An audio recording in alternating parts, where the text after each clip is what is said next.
थोड़ा सा 15 जुलाई की जो आप लोगों की महत्वपूर्ण सुनवाई लगी है उसके बारे में अग्रिम रणनीति क्या है और किस हिसाब से हमारा पैनल रहेगा और क्या हमारी तैयारियां हैं, उस पर चर्चा के लिए हम और टीम के सीनियर सदस्य अखिलेश भैया साथ में हैं। तो पूरे मामले पे आज से बात करना है। थोड़ा सा आवाज़ आ रही या नहीं आ रही, ज़रा सा कमेंट करके बता दीजिए। कमेंट आए तो देख लीजिएगा। आ रही आवाज़ आ रही या नहीं आ रही, कोई कमेंट करके बता दे। वॉचिंग लिख के आ रहा है। हाँ, good evening sir. Ram Ram भाई। आवाज़ आ रही या नहीं आ रही? आवाज़ की नहीं लिख कर रहा है लोग। आवाज़ बता दीजिए, कोई आवाज़ आ रही या नहीं आ रही। और साथियों सभी ग्रुपों में इसको ज़्यादा से ज़्यादा शेयर कर दीजिए जिससे कि आ रही है। आ रही। चलिए ठीक है, ज़्यादा समय लिए हुए हम अपनी बात को शुरू करना चाहेंगे। देखिए, लोगों के बीच में तरह तरह की भ्रांतियाँ पिछले 15 दिनों से चल रही थी कि बीएड टीम का अधिवक्ता कौन है और बीएड टीम किन किन को पैनल पे उतार रही है। और पिछली सुनवाई में बीएड टीम बीएड मुद्दे पर ही किसी वरिष्ठ अधिवक्ता को क्यों नहीं लाई, सीनियर को क्यों नहीं लाई।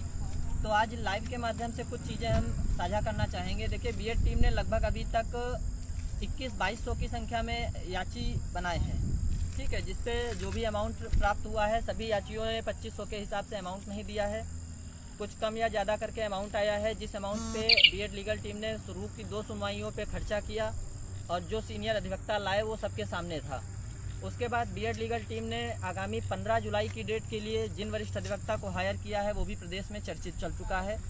उसके अलावा भारांक मुद्दे पर हम 2 सीनियर ला रहे हैं। कट ऑफ मुद्दे पर उन वरिष्ठतम अधिवक्ता के अलावा एक सीनियर और अपीयर करा रहे हैं। इस तरह से आप जो कि थोड़ा सा बीएड मुद्दे पे भी बचाव रखेंगे। अब जो साथी हमसे कह रहे थे कि पिछली सुनवाई पे सीनियर होना चाहिए, देखिए हम लोग पैसे को व्यर्थ में फूकने नहीं आते हैं। आप सीधी सी एक बात में समझिए कि अरुणेश कुमार की जो याचिका पिछली सुनवाई में लगी हुई थी बीएड मुद्दे पर, उस पर पहली ही डेट में कोई भी जजमेंट नहीं बनना था, ये सभी को पता था। और बीएड लीगल टीम ने इस बात का एक फ़ायदा उठाया और सीनियर अधिवक्ता को अपीयर नहीं कराया, क्योंकि पहली डेट पे जब आप उस याचिका को पढ़ेंगे तो वो खारिज होने लायक याचिका नहीं थी, क्योंकि उसमें बीएड को बहुत कम जगह दी गई थी, उसमें कट ऑफ को ज़्यादा इंक्लूजन दिया गया था। अगर वो याचिका पहली ही डेट पे खारिज हो जाती तो आगामी 15 जुलाई का पूरा मैटर ही डिसमिस हो जाता। इस वजह से जाहिर सी बात थी कि वो मामला टैग होना था। और अगर टैग के मामले के लिए हम सीनियर अधिवक्ता को अपीयर करते तो जाहिर सी बात है हमारा 4-5 लाख रुपए बेकार में चला जाता है। इस वजह से हमारे जो वार्ड सर हैं उनकी सलाह पर हम लोगों ने वहाँ पर बीएड पर अधिवक्ता नहीं अपीयर किया। आवाज़ फुल है। हाँ, अब कमेंट आ रहे होंगे ना। हाँ, नहीं बोल रहा, आवाज़ स्लो है, कोई बोल रहा है इसलिए पूछा। हाँ, फुल है। अब आगामी सुनवाई के लिए जैसे कि आप लोग देख रहे हैं बहुत तरह की भ्रांतियाँ चल रही हैं, क्योंकि बीएड टीम ने उस वरिष्ठ अधिवक्ता को हायर किया है जो लोग आके विभिन्न टीमों के लोग आके अपने अपने अधिवक्ताओं का नारा लगाते हैं। कोई कहता है हमने ये कर लिया, हमारा ट्रैक रिकॉर्ड देख लीजिए, हमारा ट्रैक रिकॉर्ड देख लीजिए। हमारा बिल्कुल भी ट्रैक रिकॉर्ड मत देखिए। आप सिर्फ 4 शब्द अपने गूगल पर जाकर वहाँ पर सर्च करिए, best lawyer in the world. जब आप गूगल पर जाकर ये सर्च करेंगे तो उनकी रैंक पे जो चौथा लॉयर आएगा, चौथा अधिवक्ता जो उस रैंक पर आएगा पूरे विश्व की रैंक पे, वो आपके बीएड लीगल टीम आपके लिए आगामी 14 जुलाई की तारीख पर न्यूनतम अर्हता अंक के बचाव के लिए ला रही है। तो साथियों, ये तो अभी भी थोड़ा सा, क्योंकि हम उनकी पहली ब्रीफिंग उनके OR के माध्यम से हो चुकी है, 2 ब्रीफिंगें, और आगामी सुनवाई में जैसे उनकी आगामी सुनवाई के पूर्व जैसे उनकी ब्रीफिंग कंप्लीट हो जाती है, हम लोग स्पष्ट रूप से उनका नाम लिखना शुरू कर देंगे। और कुछ महान लोग अभी आकर हमने लोगों का देखा तो वो कह रहे हैं कि उन वरिष्ठतम अधिवक्ता के लिए सरकार की तरफ से अपोज जा रहा है। तो ठीक है, उनके बारे में हम 2 शब्द ये कहना चाहेंगे कि देखिए, जजमेंट पढ़ना आपको भी पता है, हमको भी पता है, सबको पता है। किन अधिवक्ता को किस टीम ने अपीयर किया है ये उस जजमेंट पे लिख कर आएगा। ये वही लोग हैं जो अभी कुछ दिन पूर्व तक कह रहे थे कि नहीं, इनके नाम पर कोई चर्चा ही नहीं है। अब जब ये माने की चर्चा है तो अगला इनका स्टैंड आया कि इनको सरकार अपोज कर रही है। मैं आपको स्पष्ट बता दूं कि उन वरिष्ठतम अधिवक्ता की पूरी फीस का पेमेंट बीएड लीगल टीम ने कर दिया है। अगर मैं इस लाइव के माध्यम से स्पष्ट कहना चाहता हूं कि ठीक है, अगर उनको सरकार अपीयर कर रही है तो बीएड लीगल टीम क्यों अपना फालतू का 25 लाख प्लस ड्राफ्टिंग खर्च करे। कल की डेट में बीएड लीगल टीम अगर आप लोग कहेंगे तो पूरा का पूरा टोकन और पैसा उनसे वापस ले लेगी। फिर ये जिम्मेदारी उन महानुभाव की बनती है कि अगर हरीश साल्वे सर सरकार की तरफ से अपीयर नहीं हुए संबंधित तारीख में, या वरिष्ठतम अधिवक्ता उस तारीख में नहीं अपीयर हुए, तो ये जिम्मेदारी उनकी बनेगी कि आखिर उनको अपीयर क्यों नहीं कराया गया। आगामी डेट के लिए आप सब जिम्मेदारियों को तय करने के लिए उनके घरों पे जाएंगे और उनसे जवाब सवाल करेंगे।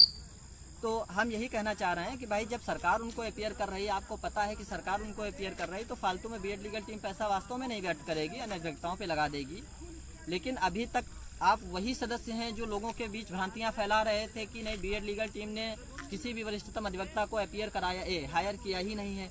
अब जब आप इस चीज़ पे आ गए कि नहीं हायर कर लिया है, तो आप लोगों के बीच भ्रांतियां फैलाने आए हैं कि नहीं बीएड लीगल टीम हायर नहीं कर रही है, सरकार उनसे कोऑर्डिनेशन बना रही है।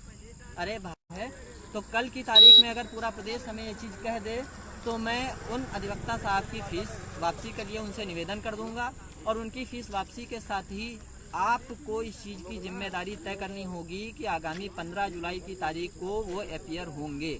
अगर वो अपीयर नहीं होते हैं तो इन पूरी जिम्मेदारियों का जो भी परिणाम होगा उनके लिए आप लोग उनकी जिम्मेदारी तय करेंगे। जो महानुभाव सोशल मीडिया पर आकर ये कहते हैं कि नहीं बीएड लीगल टीम ने उनको नहीं हायर किया है या किनको नहीं हायर किया है, तो ये हुई उनके बारे में बात। अब जो बीएड मुद्दा चल रहा है उसके बारे में हम थोड़ा सा आप लोगों को बताना चाहेंगे। देखिए, बीएड मुद्दा वास्तविकता में थोड़ा सा सतर्क रहने का मुद्दा है, और उस मुद्दे पर हमको इस सतर्कता के लिए एक सीनियर अधिवक्ता की ज़रूरत है, जो कि मैंने अपनी टीम से कह रखा है कि सीनियर अधिवक्ता हायर करा के देना आपकी जिम्मेदारी है, उनकी ब्रीफिंग और उनकी तैयारी कराना मेरी जिम्मेदारी है। बीएड मुद्दे पर कुछ भी ऐसा जजमेंट नहीं होने वाला है जिससे हमारे बीएड के साथी घबराएं। क्योंकि देखिए, बीएड कभी भी इस बेसिक शिक्षा नियमावली से बाहर नहीं हुआ। बहुत बेसिक चीज़ समझिएगा, बीएड हमेशा इस बेसिक शिक्षा नियमावली में ही रहा है। बशर्ते समस्या ये रही है कि बीएड को जो आज ट्रेनी ट्रेंड का टैग दे रहे हैं, ये संशोधन इस संशोधन को ये भूतलच्छी दिखा रहे हैं, जबकि वास्तविकता ये है ये संशोधन आगामी जो आपका भर्ती विज्ञापन था इस विज्ञापन से पूर्व में कर दिया गया है, जो कि आपके माननीय double bench Pankaj Jaiswal sir ने बाकायदा पेज नंबर 36 के पॉइंट नंबर 85 पर उन्होंने मेंशन किया है। तो आप लोग बिल्कुल निश्चिंत रहिए कि बीएड पर कोई बहुत ज़्यादा समस्या होने वाली है। हाँ, सतर्क रहने की ज़रूरत है। इसके लिए मुझे एक सीनियर अधिवक्ता की आवश्यकता है, और मैंने अपनी टीम से कह रखा है कि आपको मुझे वो सीनियर अधिवक्ता दिलवाना है, उनकी तैयारी हम कराएंगे। बीएड पर कोई ऐसी कठिन जटिल संभावना नहीं बनने वाली है। बेसिक सी बात समझिए, परीक्षा और नियुक्ति के अंतिम समय में आप चल रहे हैं। 67,867 की लिस्ट आ चुकी है, वहां पर बीएड अपनी दावेदारी ठोक रहा है। अब इस कंडीशन में माननीय न्यायालय एनसीटी भारत के राजपत्र 28 जून 2018 की अवहेलना करते हुए बीएड को किसी भी कंडीशन पर बाहर करने का आदेश नहीं दे सकता है, ये हकीकत है। लेकिन फिर भी उस सतर्कता के लिए हमें एक अधिवक्ता की ज़रूरत है, जिसके लिए आप सभी लोगों से पुनः सहयोग की अपेक्षा की गई थी। अब मेरी बातें बीएड मुद्दे पर और उन महानुभाव के लिए समाप्त होती हैं। मैं पुनः अपने लाइव के माध्यम से उनसे निवेदन करना चाहूँगा कि व्यक्तिगत मतभेद अलग रखें। ये एक चयन की अंतिम लड़ाई है। यहाँ पर आप किसको ला रहे हैं, हम किसको ला रहे हैं, इसकी लड़ाई नहीं होनी चाहिए। मैंने बेस्ट पैनल खड़ा किया जिसकी डिमांड पूरा प्रदेश कर रहा था। आपने उस पैनल के बिहाल पे कितना पैसा लिया? आपने कहा कि हम कुछ दिन पहले फोटो आई के साथ केटीएस तुलसी साहब अपीयर होंगे। केटीएस तुलसी साहब के बारे में फिर बाद में जानकारी आई कि बीटीसी की दूसरी टीम उनके बारे में जा रही थी, इसलिए हमने नहीं किया। अरे भाई, जब आप किसी अधिवक्ता को जब तक उस अधिवक्ता को टोकन मनी नहीं दे देते हैं तब तक सोशल मीडिया पर उनका नाम कैसे आ जाता है? हमारा तो आज तक नाम नहीं आया। यही एक कारण हुआ था पूर्व की सुनवाई से पहले राकेश द्विवेदी सर के साथ, ना उनका टोकन दिया गया, सोशल मीडिया पर प्रोपोगेंडा काट दिया गया। राकेश सर हमारी तरफ से आ रहे हैं, हमारी तरफ से आ रहे हैं। हम लोगों के पास 20 अखिलेश भैया के पास उनकी जो जूनियर काउंसिल है उनका कम से कम 4-5 बार फोन आया कि आप बताइए कथित टीम ने उनको हायर कर लिया, इस वजह से हम लोगों ने उनको ड्रॉप कर दिया। बाद में पता चला कि भाई उनका तो कोई टोकन ही नहीं गया था और शिक्षा मित्रों की तरफ से अपीयर हो गए। जब तक आप पूरे काम को कर ना लें तब तक आप प्रोपोगेंडा क्यों काटते हैं? लोगों के बीच में ये तानाशाही और ये चीज़ें दिखाने का क्या मतलब है? भाई नियुक्ति लेने आए हैं, बेस्ट पैनल आप खड़ा करिए जो पैसा आपके पास आया है, और बेस्ट पैनल बीएड लीगल टीम ने खड़ा किया है, जैसे कि डबल बेंच में आपके सामने खड़ा किया था। और मैंने याचियों का भी जो पूरा ब्यौरा है लगभग आपके बारे में आपके सामने सार्वजनिक कर दिया है। आप हमारे वरिष्ठतम अधिवक्ता की फीस सहित हिरेन रावल सर जो कि वेटेज मुद्दे पर आ रहे हैं, उनकी जो कि इंडिया के डबल एजी रह चुके हैं, उनकी fees, Vibha Makhija ma'am, B Mohana ma'am, ठीक, प्लस AOR प्लस ड्राफ्टिंग का खर्चा, बीएड मैटर और आपका कट ऑफ मैटर, सारी ड्राफ्टिंग सब मिला के आप खर्चा निकाल लीजिए, आपको खुद पता चल जाएगा। बफरिंग हो रही, बफरिंग, वीडियो रुक गई है, आ जाएगा, उसको फिनिश करिएगा।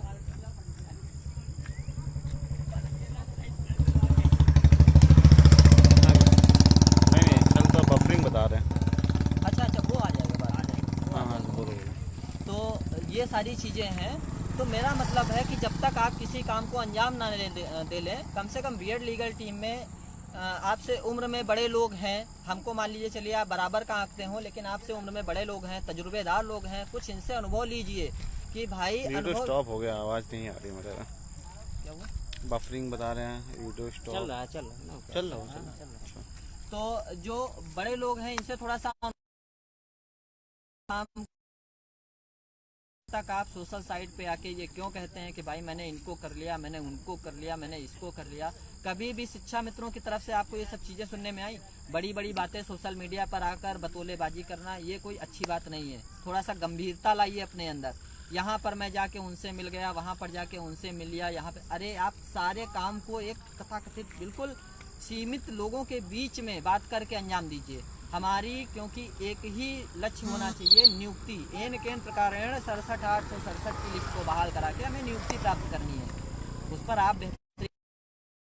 और हमने तो जिसको अपीयर कर लिया है उनका नाम आपको आगामी 15 जुलाई के डेट के बाद खुद पता लगेगा। वहाँ पर लिख के आएगा ना कि बीएड लीगल टीम की तरफ से या बीएड की तरफ से किसने पक्ष रखा, तो उस पर आप बिल्कुल भी इफ एंड बट मत करें कि हमने किसको अपीयर कराया है। अब हम इसी तरह से अपनी बातों को ख़त्म करते हैं।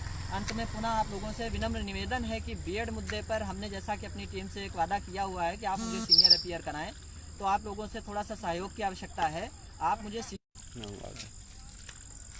दोस्तों नमस्कार।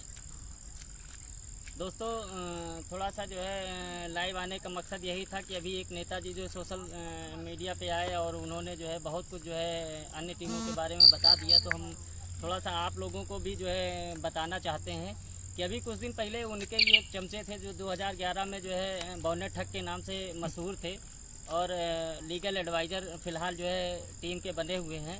और जब 60-65 का मुद्दा डबल बेंच में चल रहा था तो वही बौने ठग हमेशा क्या कहते थे 40-45 ही जीतेगा और 60-65 को यहाँ से खतरा है। जब हम लोगों ने 60-65 को यहाँ से जिता लिया हमारी टीम के अथक परिश्रम द्वारा, तो वो जो है महाशय लीगल एडवाइज़र बन गए और वो चाहते हैं कि बीएड वाले उनके तलबे चाटे जाके, जो कि हमारी टीम से दोस्तों नहीं हो पा रहा है। अभी कुछ दिन पहले 2-4 दिन पहले उन्होंने सोशल मीडिया पे खबर उड़ा दी कि फला जो है वरिष्ठतम अधिवक्ता को इन लोगों ने नहीं हायर किया, वो नहीं आ रहे हैं किसी टीम से और ये लोग फर्जी अफवाह उड़ा रहे हैं और उनके नाम पे चंदा लूट रहे हैं। तो जब हमारा जो है हमारा रौद्र रूप थोड़ा सा लोगों को जो है देखने को मिला कि जो है मेरा जूता और उनका सर होगा 14 के बाद में अगर वो आ गए हमारी तरफ से, तो उनकी तरफ से कोई पोस्ट नहीं फिलहाल आई। लेकिन एक उनके चमचे जो कि पुराने जो है ठंडे प्रदेशों में सैर करने के लिए ग्वालियर से मसूरी और खजुराहो में जो है सैर करने के लिए मशहूर हैं, वो हमारे कार्यों की बराबरी नहीं कर पाएंगे और हम उनके कुकर्मों की बराबरी नहीं कर पाएंगे। ये भी ध्यान रखें, वो ना हमारे कार्यों की और ना वो हम उनके कुकर्मों की बराबरी कर पाएंगे दोस्तों। तो दोस्तों हम इतना ही बताना चाहते हैं कि वो महाशय अपने जो शब्द हैं वो वापस लेंगे 15 की सुनवाई के बाद में। अन्यथा 15 की सुनवाई में जिसने ये कहा है कि फला टीम से वरिष्ठतम अधिवक्ता नहीं आ रहे हैं, लाइन लगा के, वो चाहे बौना हो चाहे लंबा हो, पकड़ के जूतों से उसको मारूंगा। मैं बता दे रहा हूँ, जितना वो उनको करना है हरामीपना सोशल मीडिया पे आके वो कर सकते हैं, लेकिन 15 के बाद से चाहे वो बवना हो, चाहे वेस्ट का हो, चाहे इधर जो है पूर्वांचल का हो, जूतों से मैं बाजार करूंगा। मैं ध्यान से बता दे रहा हूँ लोगों को, ये ध्यान रखना। मेरी टीम जो है लगातार अधिवक्ताओं के संपर्क में है, हर मुद्दे पे चर्चा हो रही है। उनका काम है केवल बस बंद ऑफिस में जाना, गुलदस्ता रख जाना, पत्राचार कर जाना, यही बस काम रहता है। लोगों को गुमराह किया जाता है और कुछ नहीं किया जाता उनके द्वारा। तो दोस्तों, ऐसे लोगों से दूरी बनाए रखिए। हमारी टीम जो पैनल ला रही है उसको हम लोगों ने कल ओपन कर दिया है, और जो वरिष्ठतम अधिवक्ता का नाम है, जब तक पहली ब्रीफिंग उनकी फेस टू फेस नहीं हो जाएगी तब तक हम नहीं नाम ओपन करेंगे। सोशल मीडिया पे चाहे वो नंगा नाच करें आके, चाहे विधवा विलाप करें आके, दोस्तों उनका काम केवल यही है कि जो टीम काम कर रही है उसमें अड़ंगा डालना। जबकि शिक्षा मित्रों की टीम में ये सब नहीं होता है। शिक्षा मित्रों की टीम कभी लाइव आके एक दूसरे की बुराई नहीं करती हैं। यही केवल जो बीएड हो या बीटीसी टीम हो, बस आके जो है, हाँ, उन महाशय का आज तक कोई भी कार्य सोशल मीडिया के अलावा कहीं भी जमीनी स्तर पे नहीं दिखा होगा। ऑर्डर उठा के देख लीजिए, जिस अपील की बात वो करते हैं, लीडिंग याचिका है उनकी, तो उस अपील पे मिस्टर अनिल तिवारी जी अपीयर होते थे, और उन सर का जो है सिंगल बेंच से लेकर डबल बेंच तक वो अपीयर हुए, और डबल बेंच के फाइनल ऑर्डर में उनका नाम तक नहीं है। अब आप समझ लीजिए, ये अगवाकार है, केवल सोशल मीडिया पे लोगों को गुमराह कर रहे हैं। ऐसे लोगों से दोस्तों बस हाथ जोड़कर आपका निवेदन है कि दूरी बनाए रखिए। बाकी ऐसे लोगों से चाहे नाटे हों चाहे लंबे हों, जूता बाजार उनके ऊपर होगी 15 के बाद में। धन्यवाद दोस्तों, जय हिंद, जय भारत।